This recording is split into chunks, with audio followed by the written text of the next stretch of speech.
नमस्कार। First India के ये खास पॉलिटिकल प्रोग्राम पेनल्टी कॉर्नर में आपका स्वागत है। आज की सबसे बड़ी घटना मैं जिसे मानता हूं, पॉलिटिकल घटना मानता हूं, वो गहलोत सरकार का महंगाई राहत कैंप लगाना है।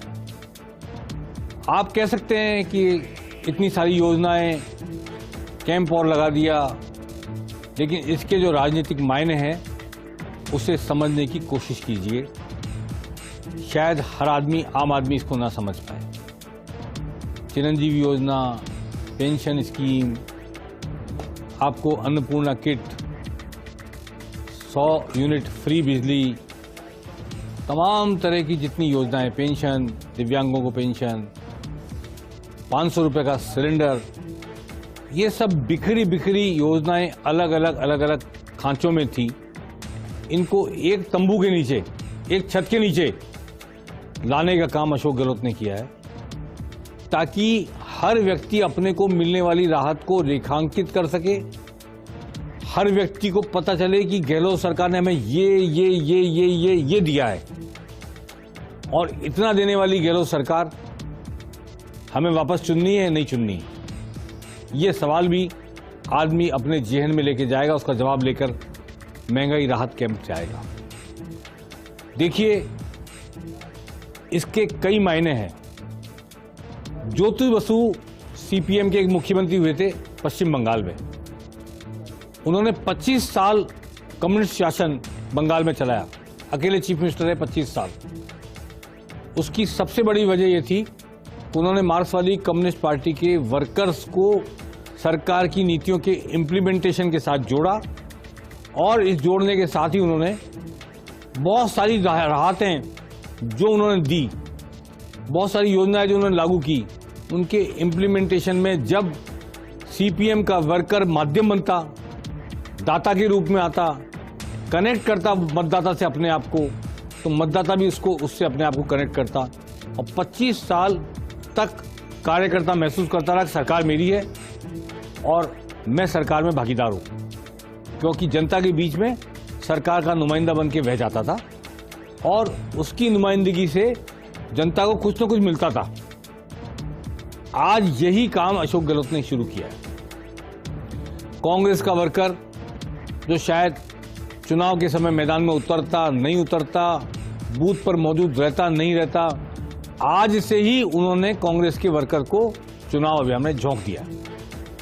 ये वर्कर सरकार की योजना से कनेक्ट करेगा, मतदाता को कनेक्ट करेगा, अनुसूचित जाति के लोगों को, जनजाति के लोगों को कनेक्ट करेगा, दिव्यांगों को, पेंशन लेने वालों को, और आम उस आदमी को भी जिसको 100 यूनिट बिजली फ्री चाहिए, जाओ रजिस्ट्रेशन कराओ, घर बैठे नहीं मिलेगी। तो जब जाएगा आदमी चल के, जिसे चाहिए 100 यूनिट बिजली फ्री, वो चल के जाएगा, और जिसे 100 यूनिट बिजली नहीं चाहिए वो घर बैठा रह सकता है। गहलोत ने ये काम इस तरह किया है कि जो कुछ वो डायरेक्ट बेनिफिट दे रहा है, ये डायरेक्ट बेनिफिट है, इनडायरेक्ट बेनिफिट नहीं है। वो डायरेक्ट बेनिफिट डायरेक्ट जेब पर असर डाल रहा है, घर के खर्चे पर असर डाल रहा है। उस बात का एहसास हर व्यक्ति को जिसे बेनिफिट मिल रहा है उसको हो जाए, और ये एहसास कराने के लिए निमित्त बने, वाहक बने आपके इलाके का एमएलए, आपके इलाके का पार्षद, आपके इलाके का कांग्रेस अध्यक्ष, आपके इलाके का कांग्रेस कार्यकर्ता। अब वो बनते हैं कि नहीं बनते हैं, ये एक इंपॉर्टेंट बात है। उन्होंने विधायकों को अपनी 4 साल की एंटी इनकम्पेंसी को धोने का अवसर दिया है कि जाओ इन शिविरों में, जनता को राहत प्रदान करने के, मेरी योजनाओं को क्रियान्वित करने के माध्यम बनो, निमित्त बनो, अपने हाथ से दो, दाता के रूप में आओ, ताकि जनता वापस तुम्हें कुछ दे, पलट के वोट दे। अब जो कार्यकर्ता, जो विधायक, जो पार्षद इस काम में नहीं लगेंगे, वे अपने आप ही हाशिए में जाते चले जाएंगे, छटनी हो जाएगी, छलनी से छान दिए जाएंगे। ये एक प्रयोग है जिसकी तरफ ध्यान बहुत लोगों का नहीं है। और सबसे बड़ी बात ये कि भाजपा का पन्ना प्रमुख, भाजपा के घर घर जाने वाले कार्यकर्ता का जवाब है ये योजना, ये राहत शिविर। ये जवाब है कि भाजपा का कार्यकर्ता जाके मोदी के नारे लगाता है, जय श्री राम के नारे लगाता है, हिंदूवाद के नारे लगाता है, राष्ट्रीयता की बात करता है, देता कुछ नहीं है। ये दे रहा है प्रैक्टिकली, कांग्रेस का कार्यकर्ता जा रहा है, राहत शिविर में लेके जा रहा है, कनेक्ट कर रहा है और राहत शिविर में मिलने वाली महंगाई से मिलने वाली राहत को दे रहा है, महसूस करा रहा है। और ये किसकी वजह से, किस सरकार की वजह से? मेरा मानना यह है, जो मैंने एक बार पहले भी कहा था, कि मूर्त और अमूर्त, वो जो जय जयकार है वो अमूर्त है, भावनात्मक है, एक आस्था, निष्ठा, प्रतिबद्धता का सवाल है। और ये जो है ये मूर्त प्रतिफल है, वोट देने का मूर्त प्रतिफल मिल रहा है मतदाता को, और इस मूर्त प्रतिफल के बदले वापस वो क्या देता है यह देखने वाली बात होगी। तो आज की बड़ी घटना, मैं इसे वास्तव में अगले विधानसभा चुनाव की, 2023 की विधानसभा चुनाव की प्रस्तावना मानता हूं।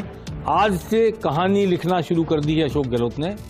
इतनी सारी योजनाएं जो लेके आए थे वक्त बेवक्त पे, उनको एक कैंप के नीचे लाकर एक एहसास कराना अपनी सरकार की अहमियत का, अपनी सरकार का देने के भाव का, और उसको कांग्रेस कार्यकर्ता से कनेक्ट करके, कांग्रेस के एमएलए से कनेक्ट करके, कांग्रेस के हारे हुए प्रत्याशी से कनेक्ट करके उन्हें अवसर देना कि मतदाता के साथ जुड़ें, और मतदाता के साथ जुड़ करके वो उसमें एहसास कराएं, उससे कनेक्ट करें, ताकि चुनाव के दिन मतदान कराते समय तक वो उससे जुड़े रह सकें। अब नहीं जुड़ेंगे तो वो जाने। मुख्यमंत्री ने एक मौका अपनी पूरी पार्टी को दे दिया। इंपॉर्टेंट बात ये थी, अब इसमें आज 13 लाख लोगों ने रजिस्ट्रेशन कराए, मनरेगा में कराए, 100 यूनिट बिजली में कराए, तमाम बातों में कराए, चिरंजीवी में कराए, एक्सीडेंट दुर्घटना में कराए, घरेलू गैस सिलेंडर में जो पात्र थे उन्होंने कराए। अब दिन पर दिन ये कितना परवान चढ़ती है, इस पर निर्भर करेगा कि सरकार की इस दाता भाव को जनता का क्या रेस्पॉन्स मिलता है। अब कहते हैं हम, कांग्रेस में एक नया डेवलपमेंट हुआ है। रंधावा जो प्रदेश प्रभारी हैं, उनको 3 सहायक दिए गए, राष्ट्रीय सचिव 3 उनके सहयोगी नियुक्त किए गए, अमृता धवन, काजी निजामुद्दीन और वीरेंद्र राठौड़। वीरेंद्र राठौड़ को गुजरात से हटा के लगाया गया। काजी निजामुद्दीन पिछले चुनाव में भी सहायक थे, चुनाव राजस्थान के प्रभारी के, और अमृता धवन जो दिल्ली यूनिवर्सिटी की छात्र की नेता रही हैं, राष्ट्रीय सचिव हैं। ये महिलाओं को भी कनेक्ट करेंगी, नौजवानों को भी कनेक्ट करेंगे, मुस्लिमों को भी कनेक्ट करेंगे, अलग अलग प्रकार के वर्गों के साथ इनका जुड़ाव होगा। बहुत सारे मीडिया में ये खबर छपी है कि रंधावा पर लगाम कसी गई है, रंधावा को कंट्रोल किया गया है। ऐसा कुछ नहीं है। मैं आपसे कहना चाहता हूं दर्शकों, रंधावा को मजबूत किया गया है। रंधावा चुनाव होने तक प्रभारी रहेंगे, और उनको 3 व्यक्ति 6 हाथ दिए गए हैं, ताकि जिनके जरिए वो ऑपरेट कर सकें अलग अलग इलाकों में, अलग अलग समाज के वर्गों में। और रंधावा के साथ जो 3 लोग लगे हैं, आज ये पहली बार नहीं हुआ है, पिछले चुनाव में भी 3 लोग थे, इनमें काजी निजामुद्दीन शामिल हैं जो पिछले चुनाव में भी थे। और ये बात कि ये सचिन पायलट के करीबी हैं, ये जो जिस तरह की कयास लगाए जा रहे हैं, ऐसा कुछ नहीं है। तीनों आला कमान के सीधे संपर्क में हैं। इतना जरूर है कि आला कमान किसी चीज को क्रॉस चेक करना चाहेगा तो 3 लोग उसे उपलब्ध रहेंगे, ये जरूर मैं मानता हूं। लेकिन सब रंधावा के देखरेख में उनके निर्देशानुसार काम करेंगे, उन्हें रिपोर्ट करेंगे और उनकी बातों को सत्यापित करने के लिए जाएंगे। इसलिए मैं मानने को तैयार नहीं हूं कि इससे कोई रंधावा पे लगाम कसी गई है, बल्कि उनको मजबूत किया गया है, और उनको 3 ऐसे लोग जिनका किसी भी पार्टी गुट से, किसी नेता से कोई लेन देन नहीं है, सीधे ऑपरेट करने के लिए दिए गए।